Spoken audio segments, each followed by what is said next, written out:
Okay, we're looking at algebraic fractions here. Just remember, when you're looking at algebra, the letters are numbers in disguise. They behave like numbers.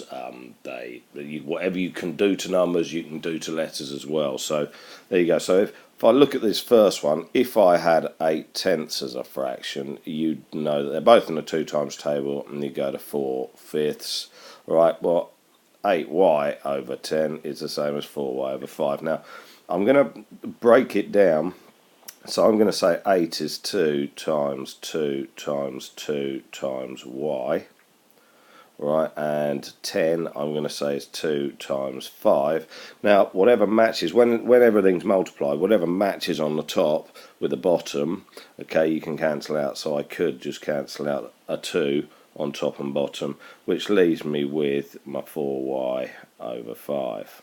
Okay, so whilst that's quite a sort of long-winded way of getting to the end, it sort of tries to explain where it's all come from. Now, if I look at this one here, okay, I'm going to break this down.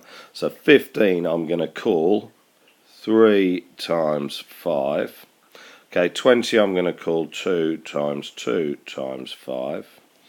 Alright, now the a squared b, so times a times a times b, okay, for the ab squared, times a times b times b. Now whatever's matches on top and bottom, because everything's multiplied, I can cancel. So 2's can't go, but the 5's can. An a can go and a b can go, and whatever I'm left with will be the simplified fraction. So left on the top would be 3a, and on the bottom 2 times 2 is 4 times b, 4b. Okay, so like I say, you'll not have to do all the writing out longhand the entire time, but I just wanted to illustrate the point. Now then, on when you're adding or subtracting fractions, we can't do that unless we have a common denominator. Like I say, the letters work exactly like numbers, so there we go. So the common denominator here is going to be 12. So that 3x over 4 is actually, I need it over 12. Now the second one's already over 12, so I can write that exactly how it goes, how it is, sorry, initially. But 4 times 3 makes 12, so I've got to times the top by 3, I get 9x. So what I need to do is then just add the top, and we get that. Now that will, funnily enough, simplify to 7x over 6.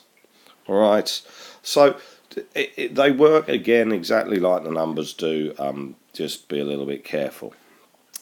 Now these sorts of ones, if you had just 5 and 2 as your denominators, you multiply them to find a common denominator. Same sort of thing here.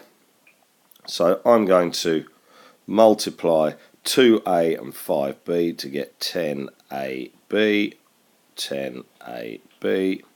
Alright, so and then I'm going to do what you could argue is cross multiplying. So that multiplies with that, that multiplies with that. So 5b times 3 gives me 15b. Now that would simplify back down to 3 over 2a, and 2a times 2 gives me 4a, and then I'm going to combine them. So 15b minus 4a all over 10ab. Now whilst that doesn't look particularly simple, that is its simplest form. Okay, so 4 different examples there. Just remember they work like numbers. I mean, that's the key to algebra in general.